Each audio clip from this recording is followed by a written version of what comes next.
자, 그럼 우리가 이제 전 시간에 뭘 배웠냐면 바로 뭘 배웠다? 이제 공동정범을 배웠어요. 자, 공동정범은 뭐죠? 두 가지의 요건이 충족돼야 되죠. 뭐다? 공동가공의 의사.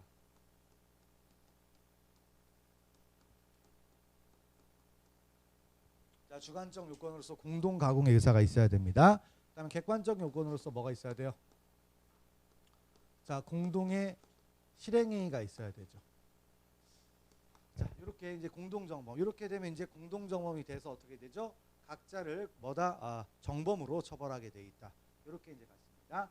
그런데 이제 공동정범과 비교해야 될 내용이 뭐가 있다? 이제 동시범이라는 게 있죠. 동시범. 자, 동시범은 어떤 걸 동시범이라고 하느냐?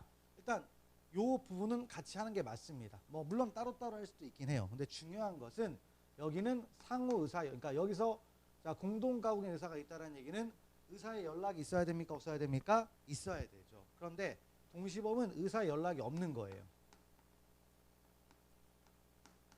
자, 의사 연락이 없습니다. 의사 연락이 없고 해놓고 보니까 옆에 누가 있는 거예요. 쉽게 말하면 그냥. 그래서 해놓고 자기는 혼자 한다고 생각을 했는데 해놓고 보니까 상호간에 딱 보니까 갑자기 옆에 누가 있다. 자, 그러면 이럴 때 얘네들을 어떻게 할 것이냐? 이 부분이 이제 바로 동시범에 관한 이야기입니다. 그러면 동시범은 일단 어떻게 하도록 되어 있냐면 원칙. 자, 원칙은 이제 우리 형법 몇 조에 있다? 19조에서 이제 규정을 하고 있습니다. 자, 19조에 나와 있는데 자, 일단 의사의 연락이 없고 공동의 실행위가 같이 있었어요. 그러면 어떻게 되느냐? 일단 해놓은 것, 그 상황을 보는 거죠. 상황을 봤을 때 결과가 나오고 그다음 뭐가 있죠? 내 행위가 있고. 그러면 중간에 뭐가 있어야 되죠? 그러니까 다시 행위와 뭐가 있습니까? 결과가 있죠. 그러면 이 행위로 인해서 결과가 발생해야 되죠. 그러면 이 중간에 우리가 배웠던 것 중에 뭐가 필요하죠? 인과관계가 있어야 되죠. 인과관계가 있어야 됩니다.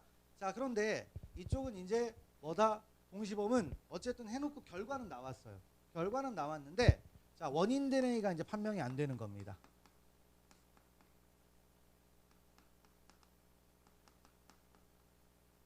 그러니까 자, 분명히 행위는 했어요.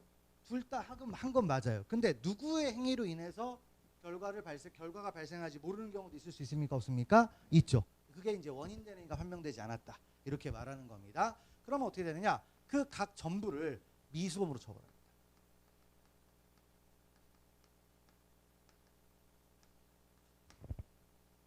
자, 원칙. 그래서 원인된 행위가 판명되지 않았다. 그럼 뭐가 된다? 전부를 결과가 나오긴 했지만 전원 다 뭘로 처벌한다? 미수범으로 처벌합니다. 왜? 인과관계에 문제가 있다라는 거죠. 그래서 이제 원칙 이렇게 갑니다. 근데 이제 원칙이 있으면 또 뭐가 있겠어요? 예외가 있겠죠. 그 예외는 뭐가 있냐면 동시범 특례라는 게 있습니다.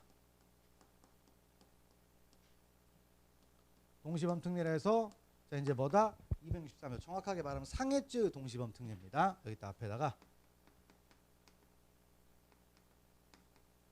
자, 뭐가 있다? 이제 상해죄의 동시범 특례. 다 똑같은데 자, 뭐다? 상해죄의 동시범 특례는 뭐다? 그 결과가 어떤 결과가 나왔다? 상해의 결과가 나왔어요. 상해의 결과가 나왔고 원인된 행위가 판명되지 않았습니다. 그러면 어떻게 되느냐 했더니 똑같이 가는데 그럴 때는 공동정범에 의하게 돼 있습니다.